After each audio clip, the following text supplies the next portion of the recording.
Good morning, dear students. Welcome back to Science Online class. I hope you all are absolutely fine. So, dear students, now we are going to learn some another concepts related to salts itself. Okay, so just recall what we have learned in the last class. We have learned about the salts, classification of the salts, as well as the first example we have taken about the table salt, that is the sodium chloride.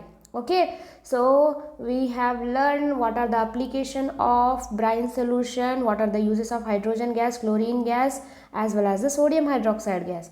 Okay, so now we are going to learn some next part of the salts itself. Okay, dear students, the next salt we are learning now, we are going to study about the bleaching powder. What is the formula of bleaching powder? That is the CaOCl2.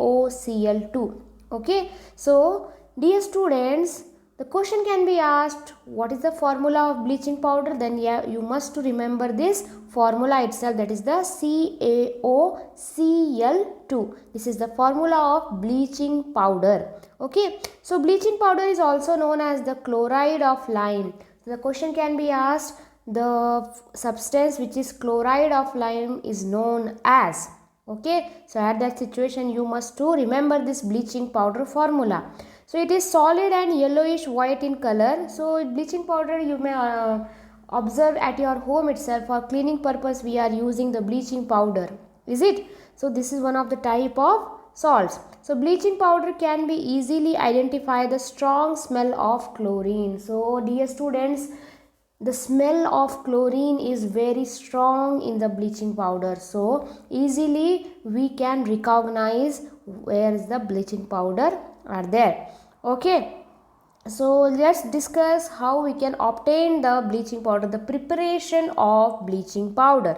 So dear students, well, calcium hydroxide, that is the slaked lime. Okay, this is the formula of calcium hydroxide is treated with or reacts with chlorine, that is the Cl2. It gives the calcium oxychloride. So dear students, the formula of bleaching powder is also known as the calcium oxychloride. So dear students, keep in your mind how the Cl2 is there. So just because of Ca having the +1, oxygen having the -2, so that's why it is Cl2. It requires CaCl2. Okay, so that's why dear students, the formula of CaCl2. So keep in your mind, just recall the valency about the calcium, oxygen and chloride, so you can easily identify that how the bond formation has been done here. Okay, so this is the calcium oxychloride, which is also known as the bleaching powder.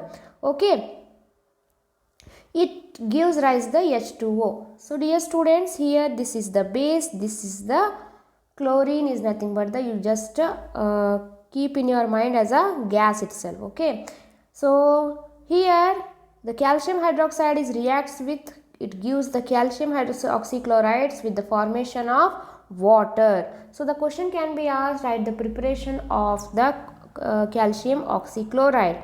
So water solution of bleaching powder is basic in nature. So dear students, whatever the solution we obtained of the calcium oxychloride, which is a basic in nature. Which type of nature? It is a basic in nature.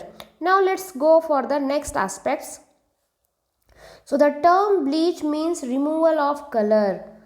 So what do you mean by bleach here? The removal of color, where the bleaching powder is often used as a bleaching agent, means removal of the colors. When we are preparing something, if you want to remove their color, means any type of the clothes, any type of the substance, so here if we want to remove the color, then we can use it. So you may find at your home itself for cleaning purpose, okay, for removing the yellowish color in your bathroom tiles, then you are adding their bleaching powder. Why? Because it is removing the color itself. Okay, so bleaching means nothing but the removal of color, where bleaching powder is often used as a bleaching agent. It works because of the oxidation, and chlorine in the bleaching powder is responsible for the bleaching effect. So the question can be asked, why the bleaching powder is acts as a bleaching powder? Because of the oxidation. Okay, oxidation process is going on, so that's why here what happens, the removal of color can be taken place. And chlorine in the bleaching powder is responsible for the bleaching agent. So chlorine is a very reactive gas. So what happened, it acts as a bleaching agent. Now let's discuss the what are the uses of the bleaching powder. So bleaching powder used for the distinificant or to clean water, moss remover, weed killers. Weed killers is nothing but the where we are using for removing the for crop production. Is it? Weed killer means whatever unwanted plants are there in the crop, that is called as a weed. So weed killer means for killing the weeds like unwanted plants, we are using this bleaching powder. Next is the to clean water, just because of the presence of chlorine we are using this. And moss remover, another type of the bacteria in a water. So for removing this all these things we can use for the bleaching powder. Okay, now let's discuss the next aspect.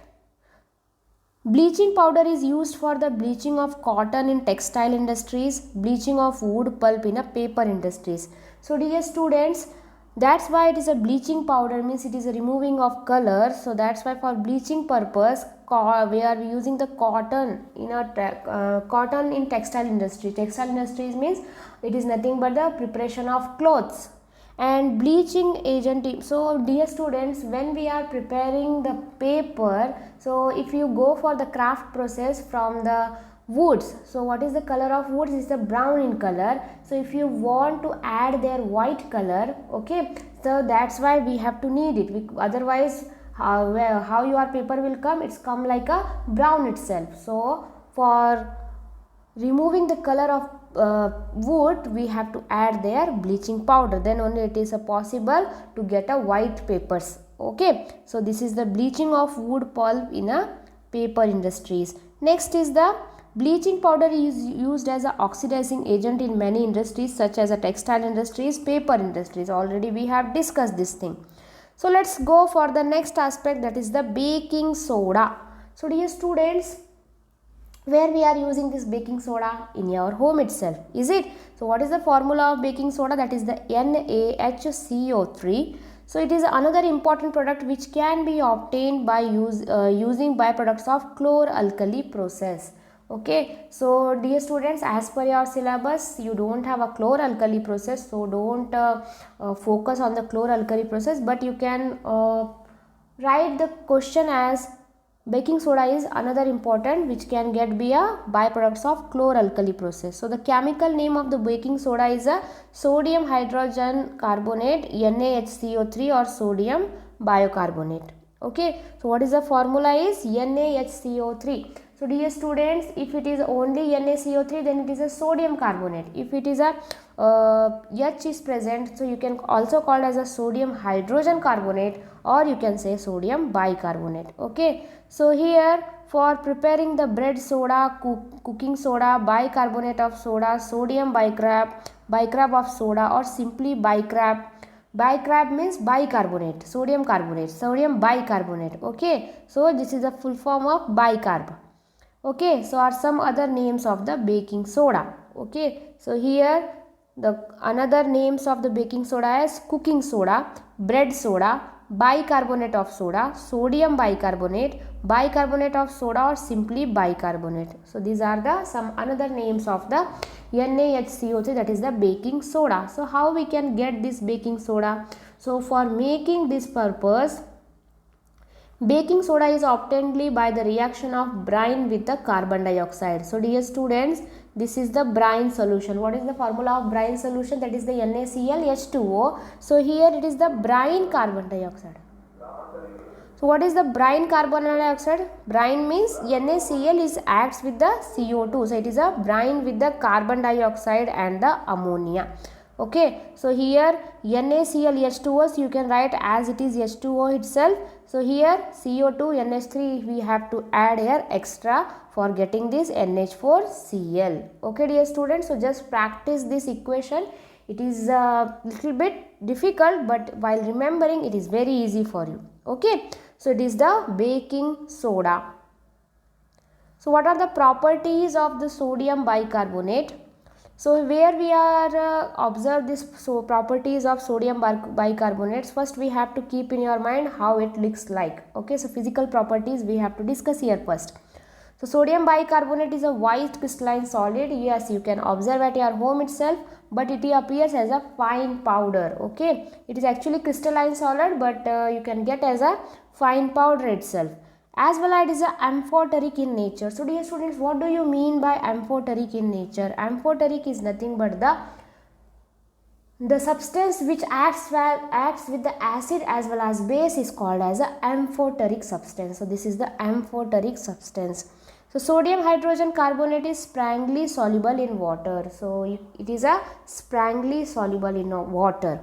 Thermal decomposition of sodium hydrogen carbon is called is another uses of the sodium bicarbonate. So dear students, just because of the thermal property we are using in a baking industries this sodium bicarbonate.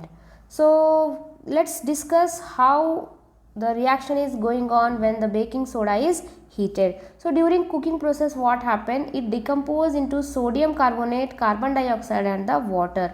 Okay, so here if it is heated, then it converted as a sodium bicarbonate, carbon dioxide and the water. Okay, so these are the decompose of the product reactant part of the sodium bicarbonate. So dear students, such type of reactions, how we can get it? So very soon we are going to meet in the class. Okay, so here once again I will explain these reactions how to write. Okay, and there I will share you the important aspects how to remember these equations. Okay, now the next concept about the when the sodium carbonate formed after the thermal decomposition of sodium hydrogen carbonate, this decomposes into sodium oxide and carbon dioxide on further heating. So dear students, when you are heating this sodium carbonate, you will get the sodium carbonate, carbon dioxide and the water. Okay, so here the Na2CO3, this product itself, again if you are going to dehydration reaction or again you are going to heat it, it will going to be converted as a sodium oxides, carbon dioxides. Okay, so this is the formula to, or you can say the use of the thermal decomposition of the sodium hydrogen carbonate. Okay, what are the uses of the baking soda? The first use of the baking soda is making of baking powder, which is used in a cooking as it produces carbon dioxide which makes the batter soft and the spongy. Yes, easily you can write this answer. What are the uses of the baking soda? Baking soda is also used as an antacid. So dear students, what do you mean by antacid? When your body feels acidity in your body, then you are using that antacid. So what nowadays which antacid we are using? We are using ENO. Okay, so this is nothing but the antacid. So baking soda also you can use as an antacid. Baking soda is used in a toothpaste which makes the teeth white and the plaque free. So that's just because of the presence of baking soda, what happened in the toothpaste industries we are using. So directly if you are brushing your teeth. So these are the some application of baking soda. Another example of uses of the baking soda is used in a cleansing of ornaments which is made up of silver. Okay, so for cleaning the ornaments which is made up of silver like a chain or anklets, so here we are using the baking soda for cleaning of these ornaments.